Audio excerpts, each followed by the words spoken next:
Greetings and welcome to another Algebra 2 video.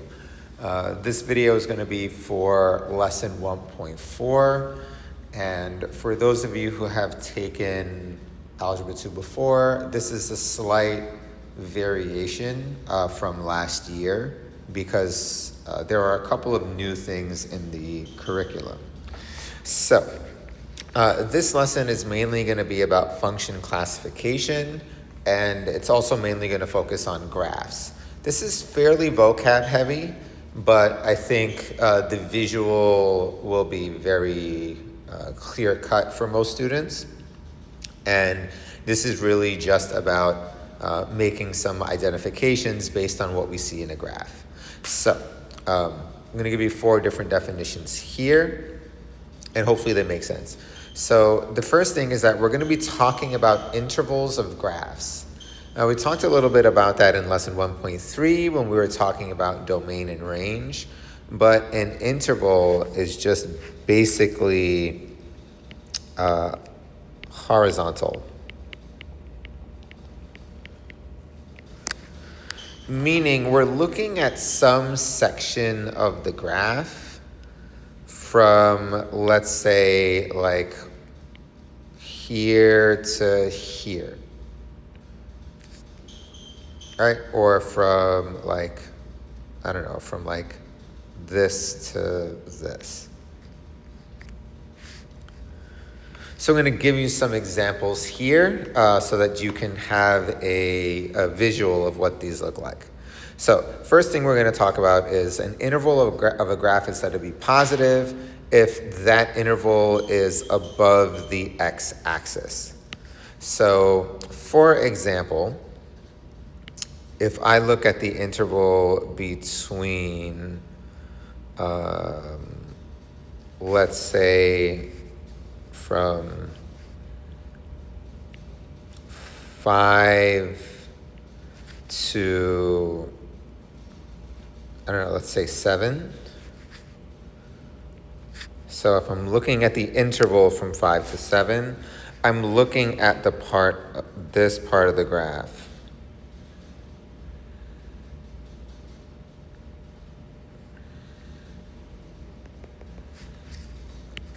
Right? Because I'm starting at 5 and I'm ending at 7. So let's make that a little bit cleaner. This is the part of the graph we're talking about.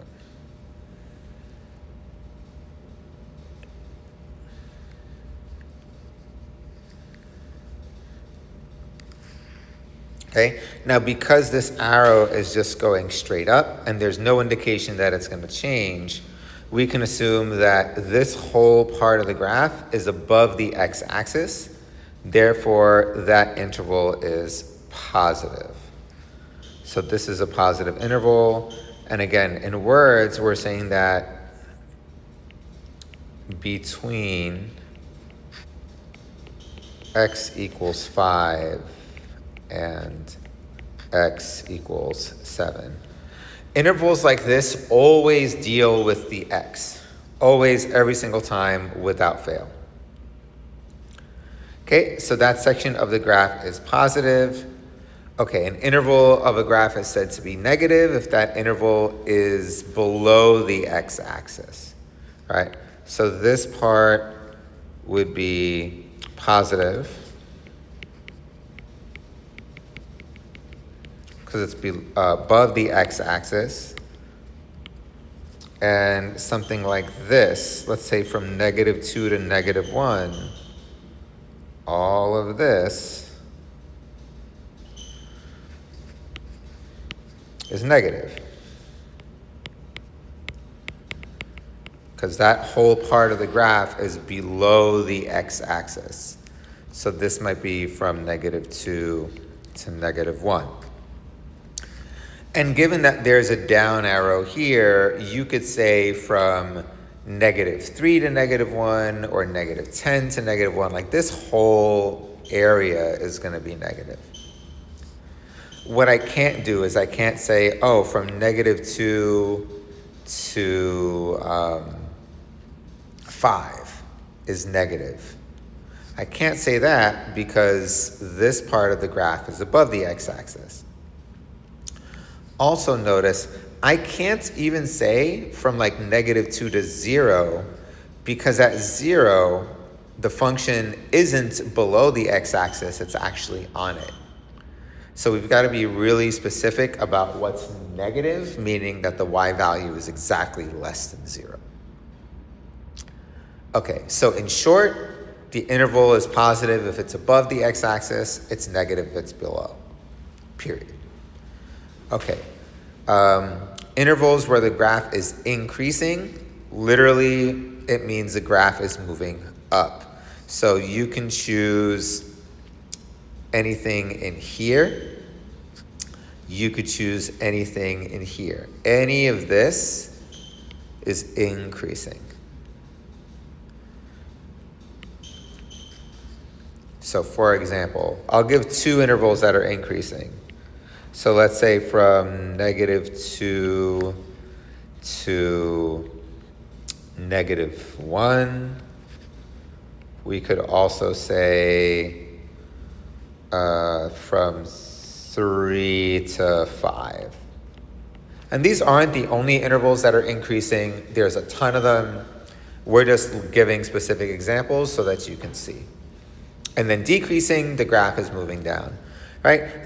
Hopefully this is just like very straightforward. Like, oh yeah, the graph is going up, the graph is going down.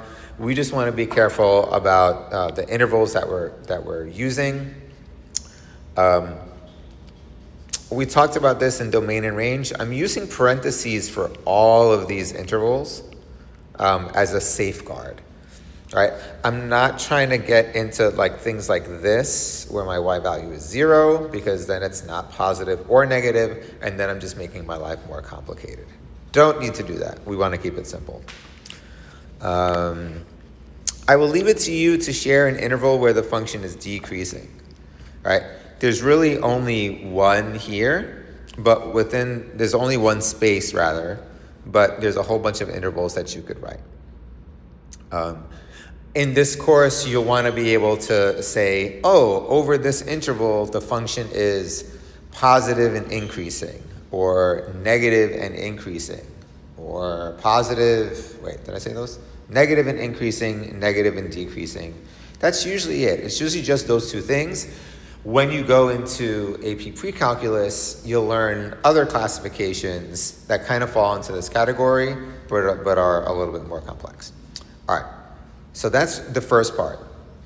Positive, negative, increasing, decreasing.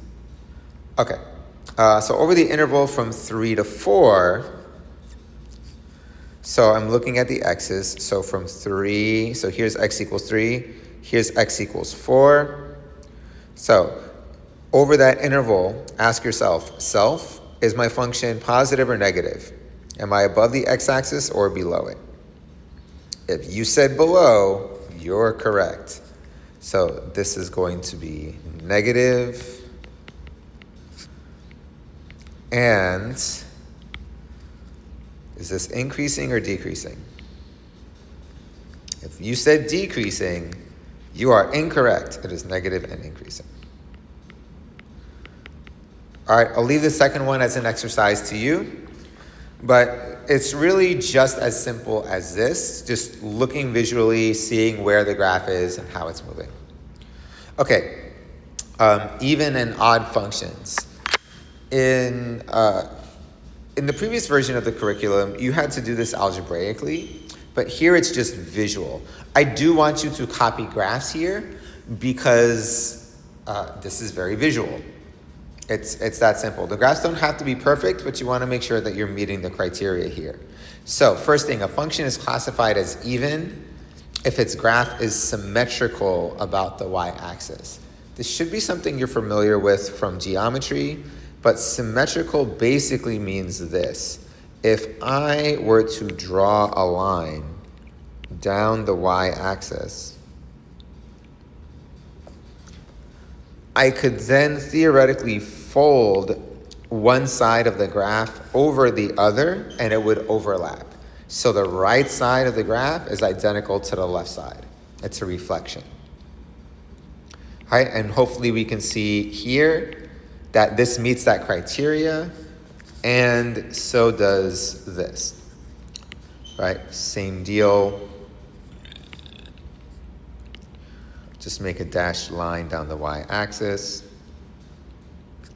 All right, the right side of the graph is a reflection of the left side, etc. You're only doing these by inspection in this new curriculum. So if you're looking at a graph and the question says, hey, is this graph even? The question you want to ask yourself is, hey, is this side a reflection of that side?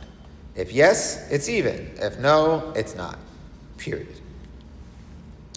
And then the last piece of vocabulary for this lesson, a function is classified as odd if the graph is symmetrical after a rotation of 180 degrees, sorry. This is actually called a reflection over the origin, but I don't know if you covered that in geo, so I'm not going to use that terminology. But if you did, you can hold on to it. The basic idea is this.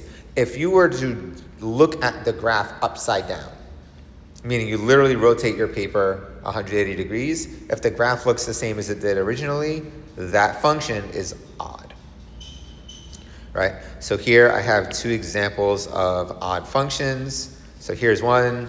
Feel free to copy it, turn it upside down, look, and be like, oh yeah, it looks exactly the same. This one as well. All right, so that is going to be it for this. Just some vocab and some visual classification of functions. That's a wrap. I'll see you guys in class.